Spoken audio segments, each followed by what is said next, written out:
নগদ অ্যাপসে আপনি লগ ইন করতে গেলে একটি প্রবলেম ফেস করতে পারেন, সেটি হচ্ছে দেখেন আমি এখানে আপনাকে দেখাচ্ছি। আমি এখানে পিনটি দিয়ে দিলাম, দেওয়ার পরে এখানে আমি লগ ইন অপশনে ক্লিক করলাম। দেখতে পাচ্ছেন এখানে দেখাচ্ছে app could not connect with server, please check your internet connection and try again later. মানে এখানে বলতেছে আমার নাকি নেট প্রবলেম বা আমার নেটের কোনো সমস্যা হতে পারে বা আমার সার্ভারের কোনো সমস্যা হতে পারে, আমার এখান থেকে বলতেছে।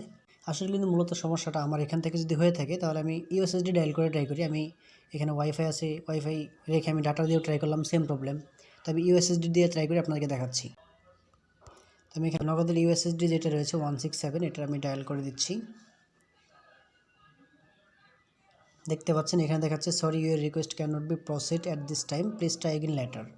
এই সমস্যাটা আসলে আমার নেটের কোনো প্রবলেম না, এটা আপনার কোনো নেটের প্রবলেম না। যদি আপনার এই সমস্যাটি ফেস করে থাকেন তাহলে এটা হচ্ছে আমি নগদের সাথে কথা বলে যেটা জানতে পারি, এটা হচ্ছে একটা সাময়িক সমস্যা। এটা হচ্ছে তাদের সার্ভারের কিছু কাজ চলতেছে অথবা তাদের একটা প্রবলেম হয়েছে, এমনটা আমাকে জানিয়েছে এবং দ্রুত সময়ের মধ্যে এটা তারা সমাধান করার চেষ্টা করতেছে। এজন্য কারো বিচলিত হওয়ার কিছু নেই, আশা করি দ্রুতই সমস্যাটি সমাধান হয়ে যাবে। এটা শুধু আপনার বা আমার সমস্যা না, এটা সকল নগদ গ্রাহকের সমস্যা দ্রুত সমাধান হয়ে যাবে সে প্রত্যাশা করছি।